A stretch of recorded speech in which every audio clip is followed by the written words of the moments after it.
रचना शीला प्रभुपाद द्वारा रचित लीला पुरुषोत्तम भगवान श्री कृष्ण। अध्याय 33 रास नृत्य का वर्णन। भगवान श्री कृष्ण के ऐसे सांत्वना प्रदायक वचनों को सुनकर गोपियां परम प्रसन्न हुई। गोपियां भगवान के वचनों को सुनकर ही नहीं अपितु उनके हाथों तथा पांवों का स्पर्श करके भी परम वियोग के दुख से मुक्त हो गई।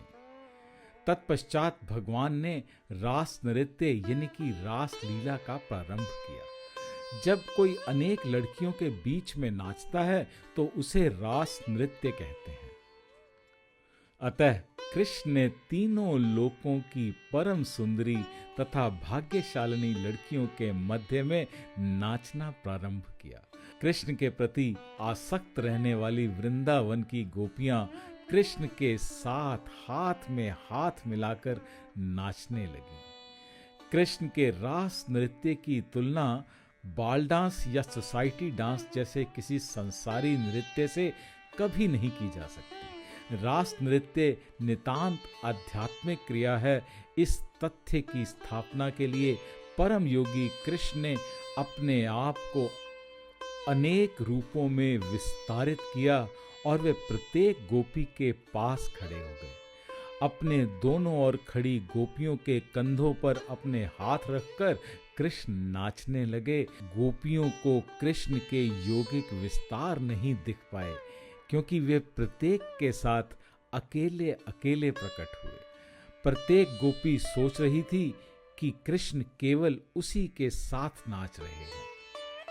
इस अद्भुत नृत्य को स्वर्ग के निवासी अपने अपने विमानों में उड़कर देखने लगे क्योंकि वे गोपियों के साथ कृष्ण के नृत्य को देखने के लिए उत्सुक थे। गंधर्व तथा किन्नर गाने लगे और अपनी अपनी पत्नियों समेत सारे गंधर्व नृत्य मंडली पर पुष्प वर्षा करने लगे। गोपियों तथा कृष्ण के नाचने से उनके नूपुरों, आभूषणों तथा कंगनों से रुंझुन की मधुर संगीत रूपी आवाज उत्पन्न हो रही थी। कृष्ण ऐसे प्रतीत हो रहे थे कि मानो रत्न जटित स्वर्णिम हार के मध्य कोई नील मणि सुशोभित हो। कृष्ण तथा गोपियों के नृत्य के समय उनके अद्वितीय शारीरिक अंग दिखाई पड़ रहे थे। उनके पांव की गति, उनका एक दूसरे पर हाथ रखना, उनकी बाहों की मटकन, उनकी मुस्कान, गोपियों के उरोज वस्त्रों, कुंडलों, कपोलों तथा फूल से गुंथे केशों की गतियां जब वे नाच गा रहे थे, सबों को मिलाकर ऐसा लग रहा था कि मानो बादल, गर्जन, हिमपात तथा बिजली हो। कृष्ण के शरीर के अंग बादलों के समूह के समान लग रहे थे कि गोपियों के गीत गर्जन के समान थे। गोपियों की सुंदरता आकाश में बिजली की धुती के समान थी और उनके मुखों पर उभरी पसीने की बूंदें हिमपात जैसी लग रही थी। इस प्रकार गोपियां तथा कृष्ण पूर्ण रूप से नृत्य में लगे रहे। कृष्ण के समागम से अधिकाधिक आनंद प्राप्त करने की इच्छा से गोपियों की ग्रीवाएं लालिमा से युक्त हो गईं। उन्हें संतुष्ट करने के लिए कृष्ण उनके गाने के साथ साथ ताल देने लगे। वस्तुतः सारा संसार कृष्ण के गायन से ओतप्रोत है, किंतु विभिन्न जीव उसे भिन्न भिन्न रूपों में सराहते हैं। इसकी पुष्टि भगवद गीता में हुई है।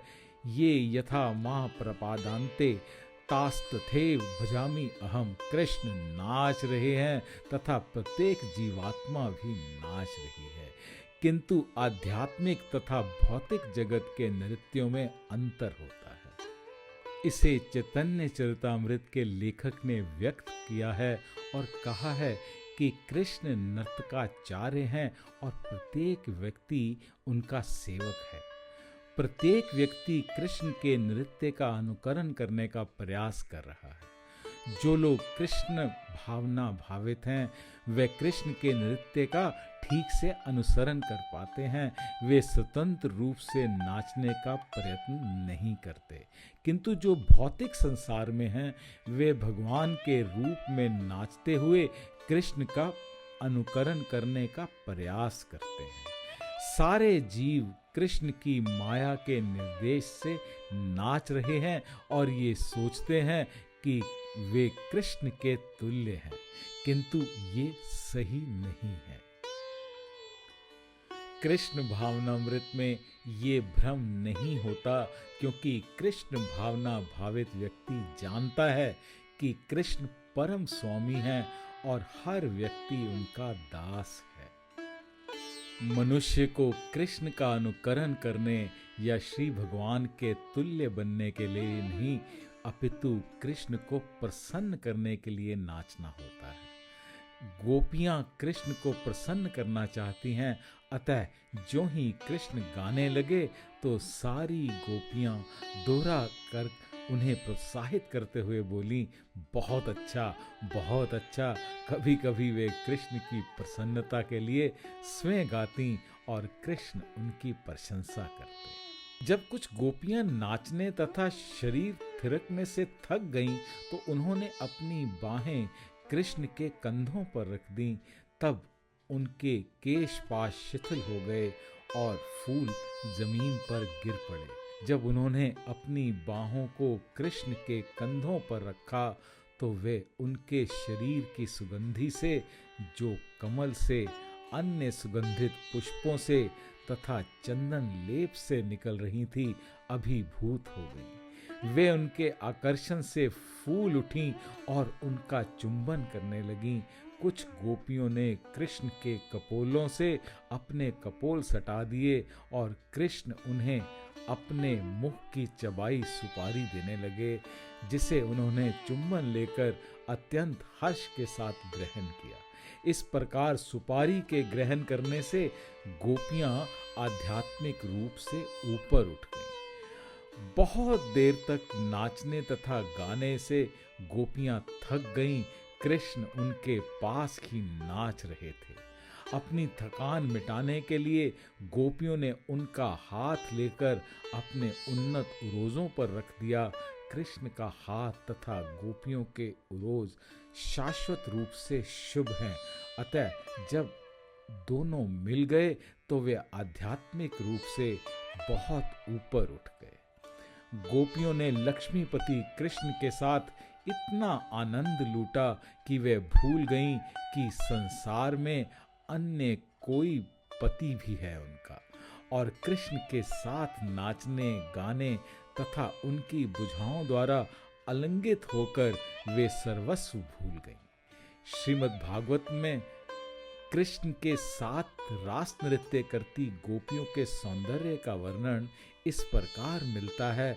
उनके दोनों कानों के ऊपर कमल के फूल थे और मुख चंदन लेप से सुसज्जित थे।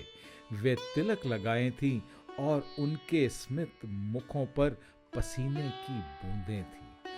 उनके कंगनों से और पैरों से नूपुरों की ध्वनि आ रही थी।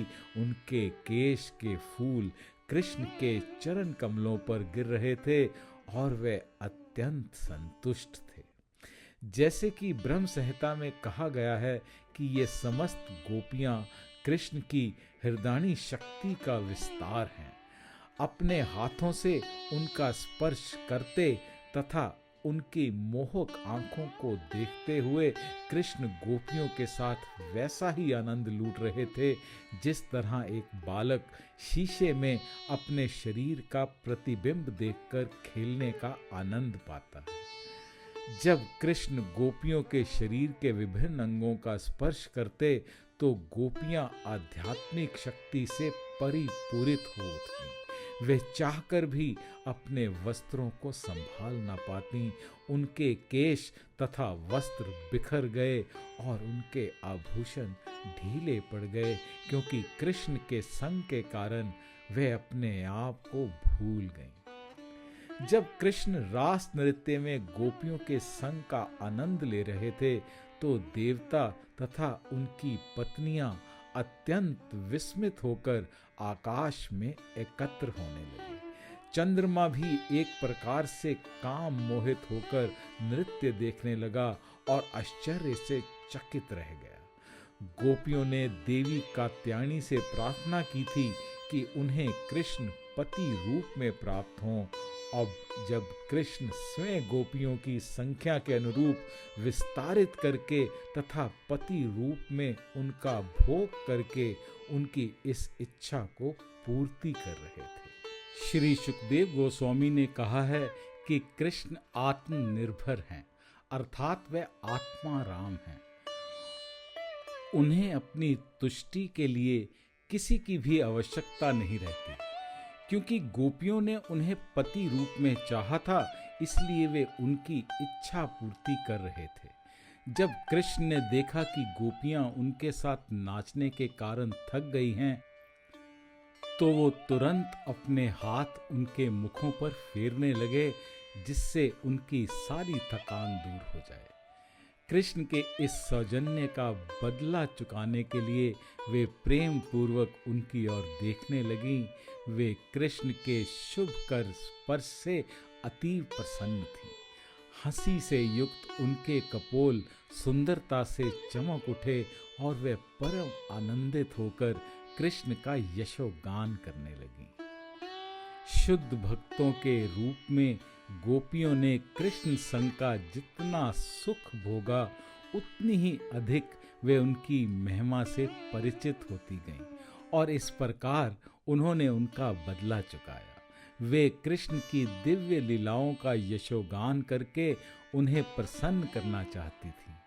कृष्ण भगवान हैं, स्वामियों के भी स्वामी हैं और गोपियां अपने ऊपर असामान्य कृपा दर्शन के लिए उनकी पूजा करना चाह रही थी। रास नृत्य की थकान मिटाने के लिए गोपियां तथा कृष्ण यमुना के जल में प्रविष्ट हुए। कृष्ण के शरीर का आलिंगन करके गोपियों के गले की कुमुदनी पुष्प की मालाएं खंड खंड हो गई थीं और उनके वक्षस्थलों पर लेपित कुमकुम से रगड़ रही थीं। वे पुष्प लाल लाल हो गए और भौरे इन फूलों से मधु प्राप्त करने के लिए मंडरा रहे थे। कृष्ण गोपिकाओं के साथ यमुना जल में उसी प्रकार प्रविष्ट हुए जिस प्रकार हाथी अपनी अनेक संगनी हथनियों के साथ जल के पूरे ताल में प्रवेश करता है। जल में क्रीड़ा करते और एक दूसरे के संग का आनंद लूटने तथा रास नृत्य के श्रम को दूर करते हुई गोपियां तथा कृष्ण दोनों ही अपने अपने वास्तविक स्वरूप को भूल गए। गोपियां कृष्ण के शरीर पर पानी उलीचने लगीं और लगातार हंसती रहीं। कृष्ण उसका सुख लूट रहे थे। जब कृष्ण इस तरह की हंसी तथा जल उलीचे जाने से हर्षित हो रहे थे, तो देवता उन पर स्वर्ग के पुष्पों की वर्षा करने लगे। इस प्रकार देवताओं ने परम भोक्ता कृष्ण के अद्वितीय रास नृत्य की तथा यमुना जल में गोपियों के साथ उनकी लीला की प्रशंसा की। तत्पश्चात कृष्ण तथा गोपियां जल से बाहर आए और यमुना तट पर टहलने लगे और जहां पर उत्तम मंद पवन बह रही थी और अपने साथ जल तथा स्थल में उगे विविध पुष्पों की सुगंधी लिए था। यमुना तट पर घूमते हुए कृष्ण ने विविध प्रकार की कविताएं सुनाई। इस प्रकार शरद की शीतल चांदनी में कृष्ण ने गोपियों के संग आनंद लूटा। शरद ऋतु में काम वासना विशेष रूप से तेज हो जाती है, किंतु कृष्ण तथा गोपियों के साहचर्य की विचित्रता ये थी कि काम वासना का कहीं नाम भी न था। जैसे कि भागवत में सुखदेव गोस्वामी ने स्पष्ट कहा है, अवरुद्ध सौरतम अर्थात काम उत्तेजना पूर्णतया वश में थी। गोपियों के साथ कृष्ण के नृत्य तथा इस भौतिक जगत में सामान्य नृत्य के मध्य अंतर है। रास नृत्य तथा कृष्ण और गोपियों के कार्यकलापों के विषय में और आगे की भ्रांतियों को स्पष्ट करने के लिए श्रीमद् भागवत के श्रोता महाराज परीक्षित ने सुखदेव गोस्वामी से कहा, कृष्ण का आविर्भाव इस धरा पर धर्म की स्थापना तथा अधर्म की प्रमुखता को दमन करने के लिए हुआ था, किंतु कृष्ण तथा गोपियों के आचरण से भौतिक जगत में अधर्म को प्रोत्साहन मिल सकता है। मुझे यही आश्चर्य लग हो रहा है कि वे अर्धरात्रि में अन्यों की पत्नियों के साथ ऐसा सुखोपभोग करने का कार्य करते रहे। महाराज परीक्षित के इस कथन को सुखदेव गोस्वामी ने अत्यधिक सराहा। उसका उत्तर उन मायावादी निर्विशेषवादियों के गृहीत कार्यों की संभावना व्यक्त करता है जो अपने आप को कृष्ण मानकर तरुण बालाओं तथा स्त्रियों के संग सुख का भोग करते रहते हैं। मूलभूत वैदिक आदेश किसी व्यक्ति को अपनी पत्नी के अतिरिक्त अन्य किसी स्त्री के साथ रमन करने की अनुमति प्रदान नहीं करते। कृष्ण तथा गोपियों की सराहना स्पष्ट रूप से इन सिद्धांतों का अतिक्रमण लगती है।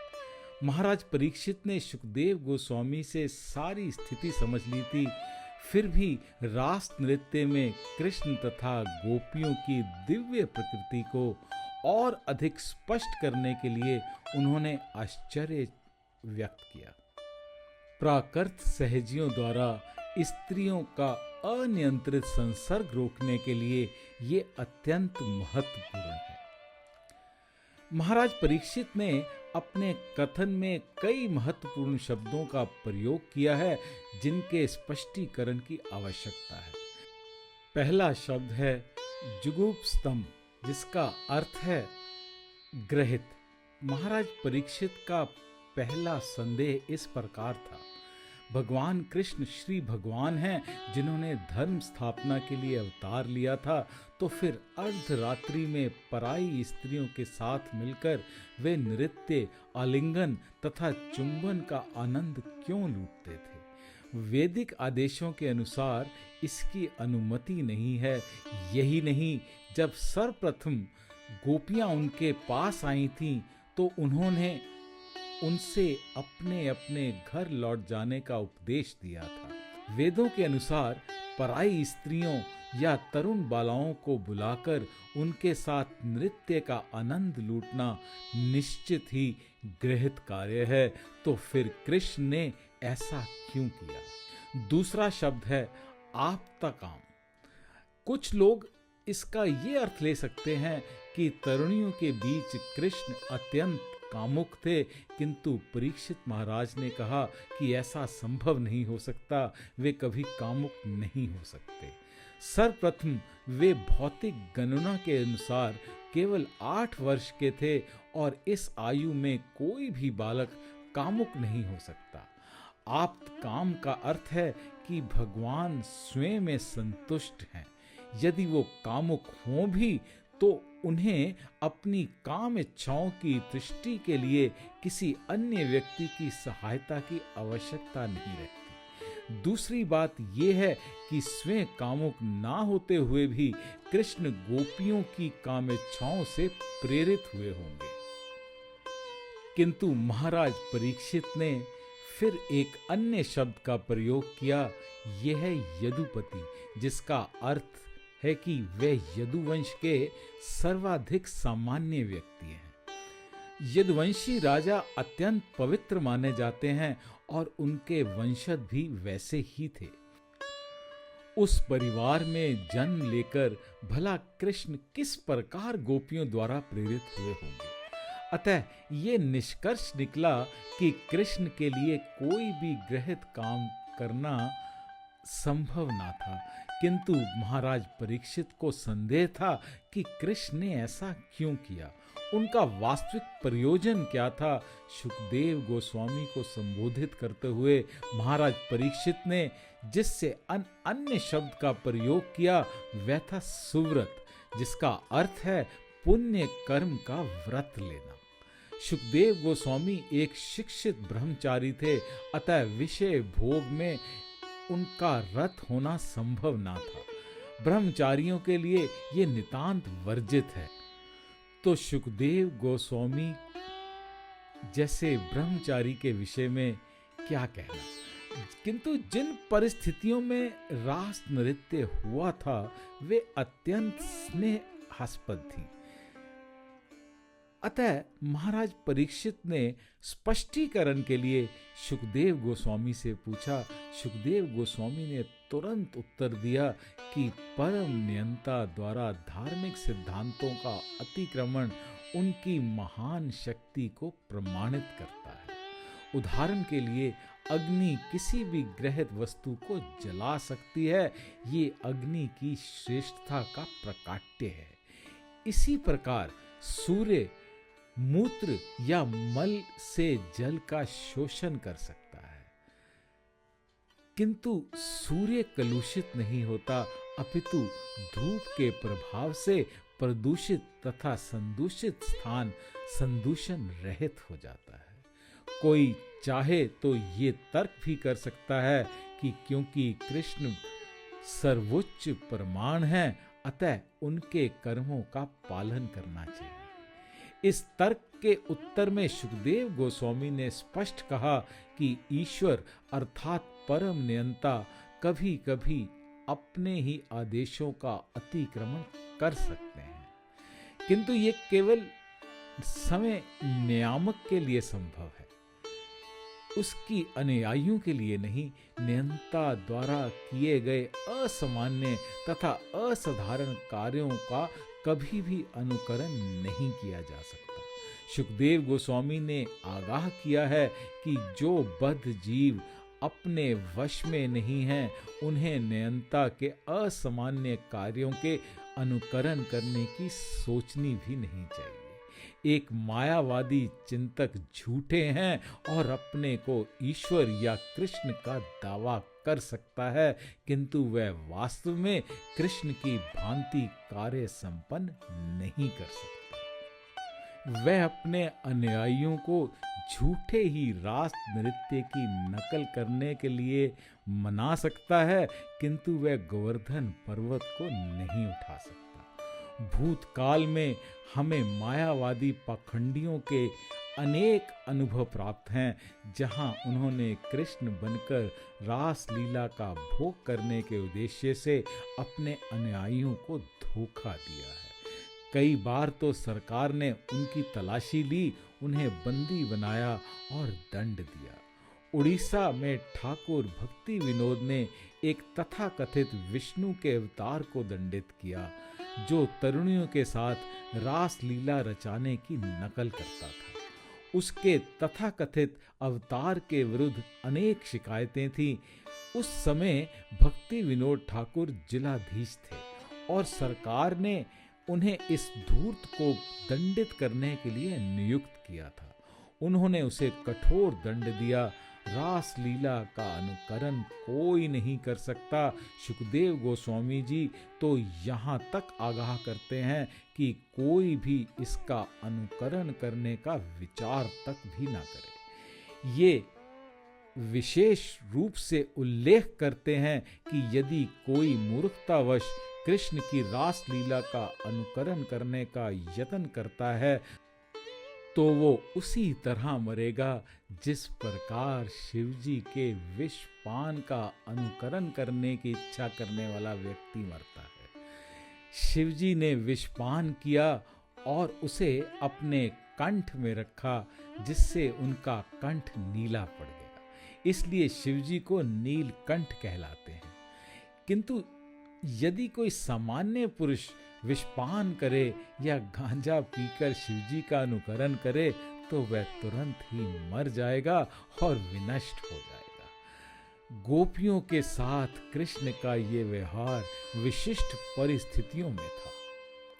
अधिकांश गोपियां अपने पूर्व जन्म में महान ऋषि थीं, जो वेदों के अध्ययन में बहुत पटु थीं, और वे जब भगवान कृष्ण भगवान रामचंद्र के रूप में अवतरित हुए थे, तो वे उनके साथ सुख भोग करना चाहती थी। भगवान रामचंद्र ने उन्हें वर दिया था कि जब वे कृष्ण रूप में अवतार लेंगे तो उनकी इच्छाएं पूरी होंगी। अतः भगवान कृष्ण के अवतार का सुख भोग करने की गोपियों की इच्छा अत्यंत दीर्घ काल से बनी हुई थी। अतः कृष्ण को अपना पति बनाने के लिए वे देवी कात्यायनी के पास गईं। ऐसे अनेक उदाहरण हैं जो कृष्ण की परम सत्ता को प्रमाणित करते हैं और ये प्रदर्शित करते हैं कि वे भौतिक जगत के विधि विधानों से बंधे हुए नहीं हैं। विशिष्ट परिस्थितियों में अपने भक्तों पर कृपा करने के लिए इच्छा अनुसार कार्य करते रहते हैं, किंतु वे ऐसा कर सकते हैं क्योंकि वे परम नियंता हैं। सामान्य लोगों को चाहिए कि कृष्ण द्वारा भगवत गीता में दिए गए उपदेशों का पालन करें और रास लीला द्वारा कभी भी कृष्ण का अनुकरण करने की कल्पना भी न करें। कृष्ण द्वारा गोवर्धन पर्वत का उठाया जाना, पूतना जैसी राक्षसी का वध करना तथा अन्य सारी घटनाएं स्पष्ट रूप से उनके अलौकिक कार्य हैं। इसी प्रकार रास लीला भी असामान्य कार्य है जिसका अनुकरण सामान्य व्यक्ति नहीं कर सकता। अर्जुन जैसे अपनी वृत्ति में लगे हुए सामान्य व्यक्ति को चाहिए कि वह कृष्ण को प्रसन्न करने के लिए कर्तव्य करे, यही उसके सामर्थ्य की बात है। अर्जुन योद्धा था और कृष्ण की इच्छा थी कि उनको प्रसन्न करने के लिए वो युद्ध करे। पहले तो अर्जुन इसके लिए तैयार नहीं हुआ, किंतु बाद में वह राजी हो गया। सामान्य पुरुषों को कर्तव्य निभाने होते हैं, उन्हें कूदकर कृष्ण का अनुकरण करके रास लीला में प्रवृत्त होकर अपना विनाश नहीं कर लेना चाहिए। मनुष्य को ये निश्चित रूप से जान लेना चाहिए कि गोपियों के वरदान स्वरूप कृष्ण ने जो कुछ भी किया उसमें उनका कोई निजी स्वार्थ नहीं था। जैसे कि भगवत गीता में कहा गया है, नमा कर्मणि लिम्पन्ति। कृष्ण को कभी अपने कर्म फल का सुख या दुख नहीं भोगना पड़ता, अतः वे कभी अधर्म का आचरण नहीं करते। वे सभी धार्मिक कार्यों तथा सिद्धांतों से परे हैं। उन्हें प्रकृति के त्रिगुण छू तक नहीं पाते।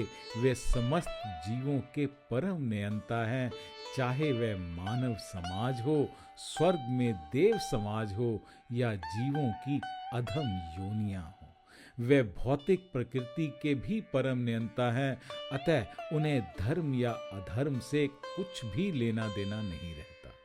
सुखदेव गोस्वामी ने ये भी निष्कर्ष निकाला कि ऋषिगण तथा भक्तजन जो समस्त बद्ध जीवन से मुक्त हैं, अपने अंतःकरण में कृष्ण को धारण करके इस कल्मशग्रस्त संसार में कहीं भी स्वतंत्र रूप से विचरण कर सकते हैं।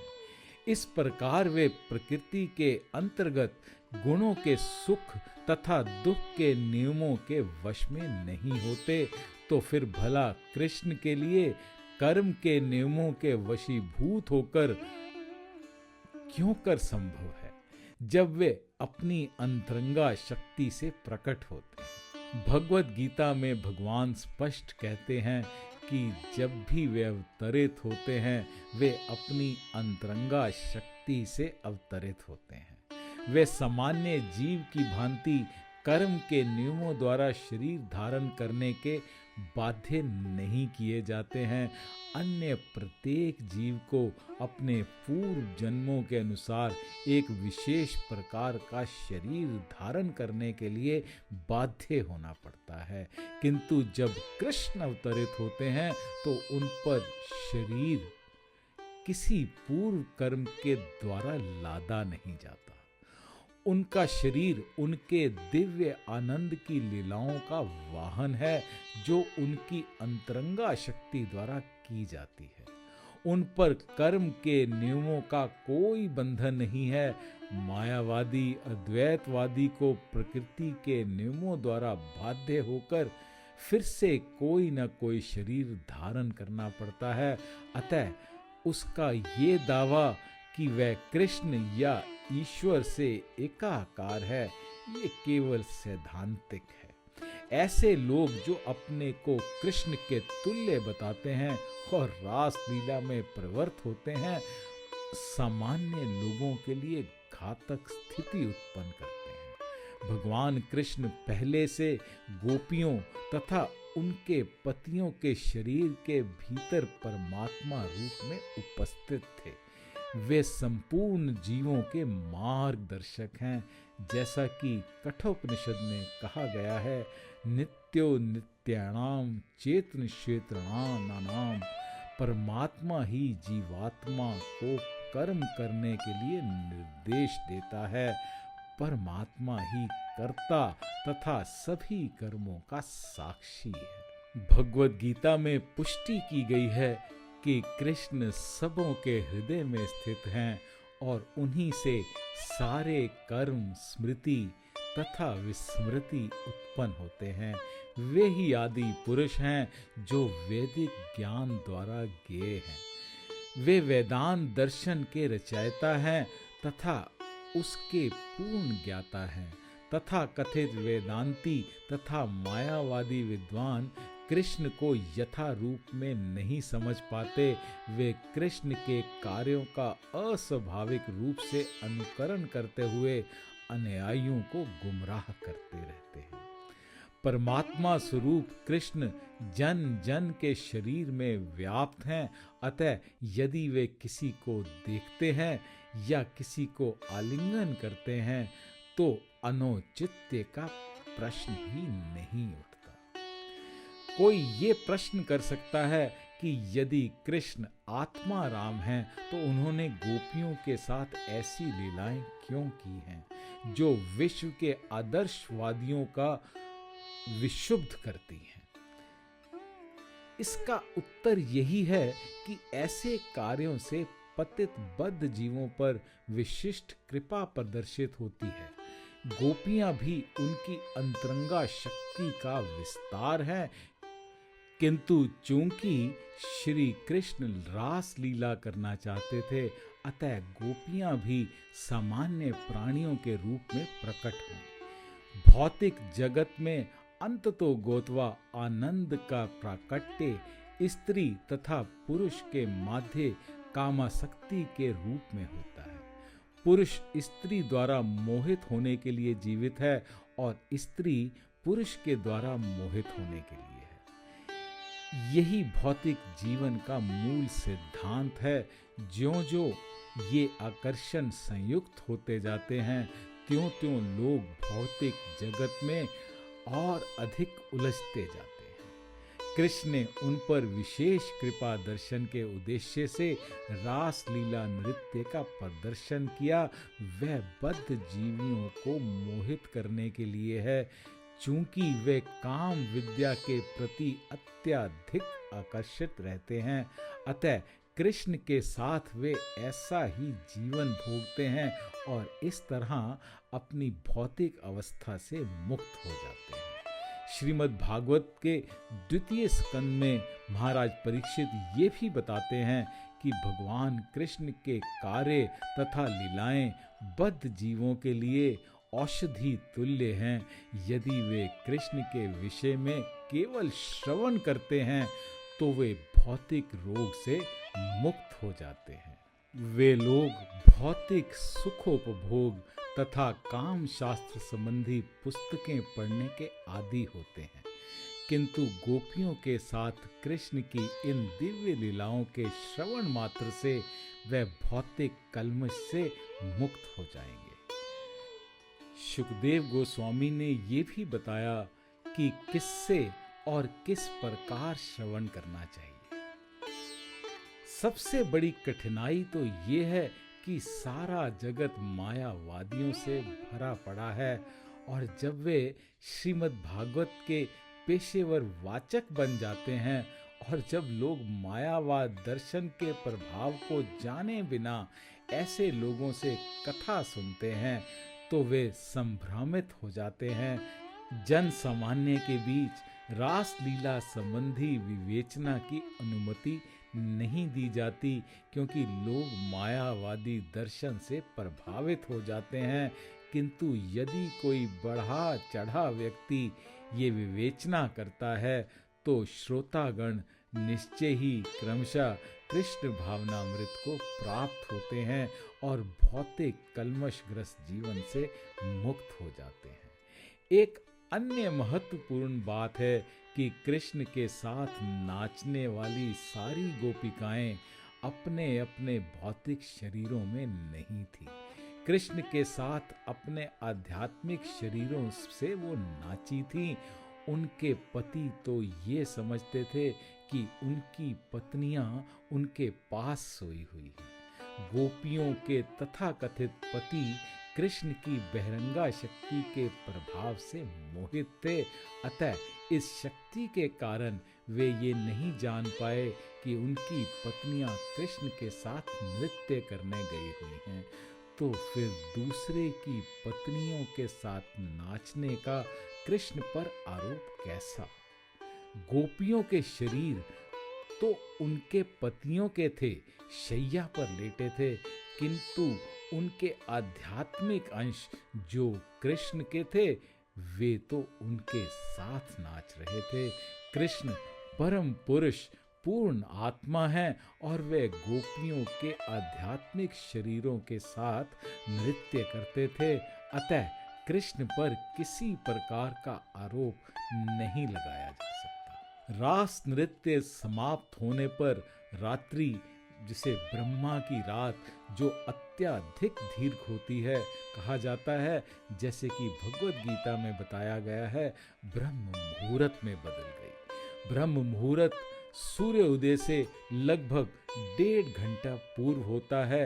ये संस्तुति की जाती है कि लोग इसी समय बिस्तर से जागें और शौच कृत्य से निवृत्त होकर मंगल आरती हरे कृष्ण मंत्र का कीर्तन करें। आध्यात्मिक कार्यों को संपन्न करने के लिए ये समय बहुत उपयुक्त होता है। जब ऐसा शुभ मुहूर्त आ गया तो कृष्ण ने गोपियों से जाने के लिए कहा। यद्यपि गोपियां उनका संग छोड़ने के लिए तैयार ना थीं, किंतु वे आज्ञाकारिणी थीं। जो ही कृष्ण ने उन्हें घर जाने का आदेश दिया, त्यों ही वहां से वे घर लौट आईं।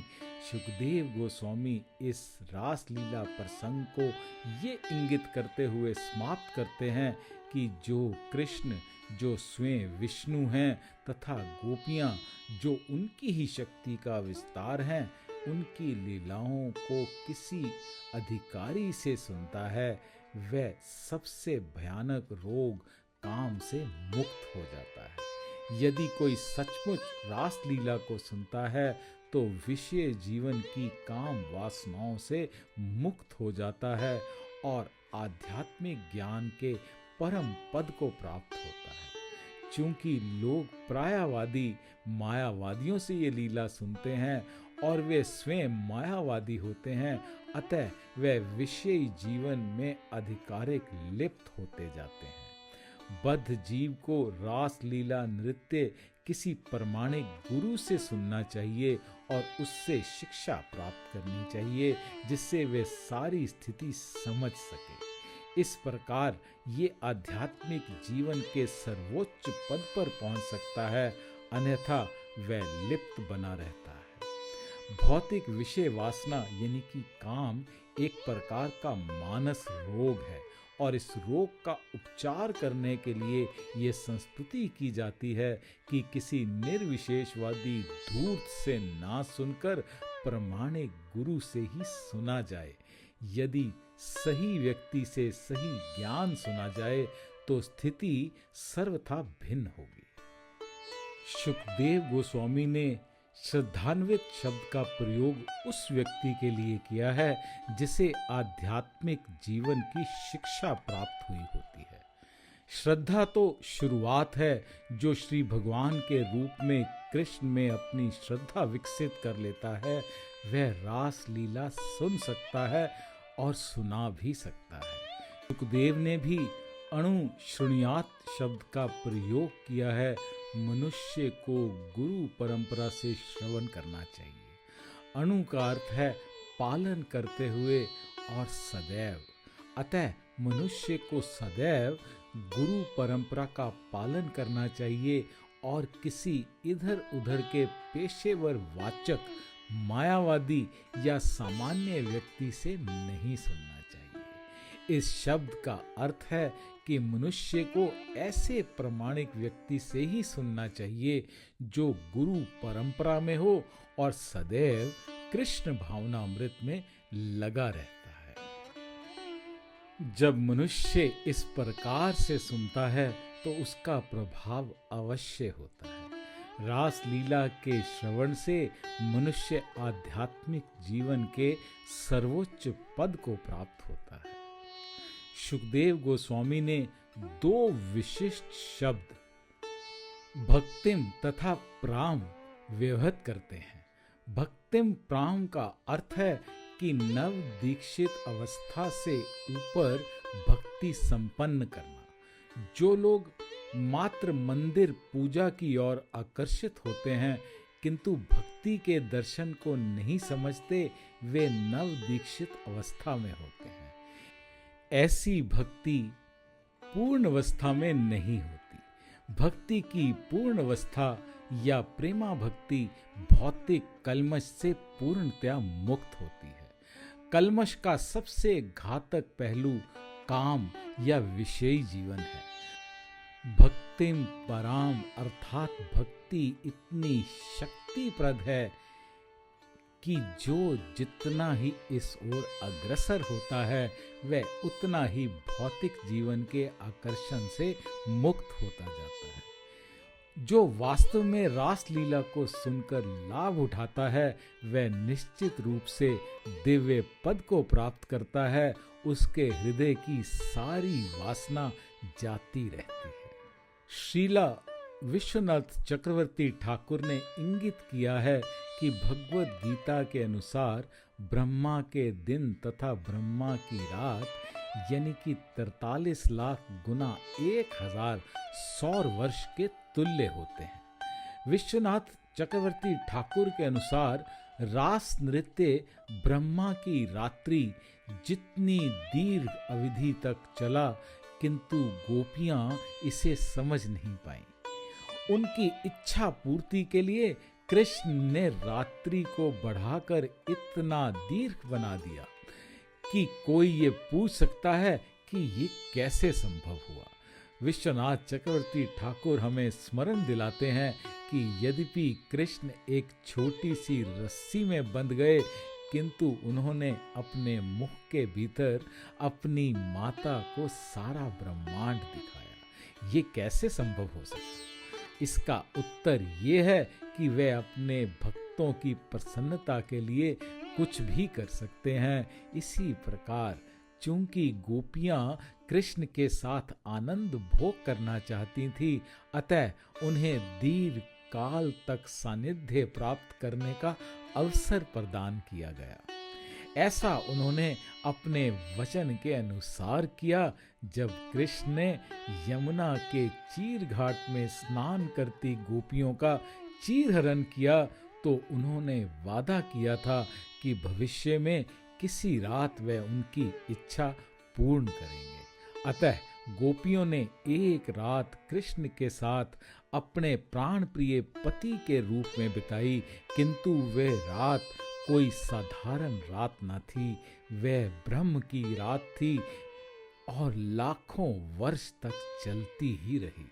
कृष्ण के लिए सब कुछ कर सकना संभव है क्योंकि वे परम अधिष्ठाता हैं। इस प्रकार लीला पुरुषोत्तम भगवान श्री कृष्ण के अंतर्गत रास नृत्य का वर्णन नामक 33वें अध्याय का भक्ति वेदांत तात्पर्य पूर्ण हुआ। हरे कृष्णा।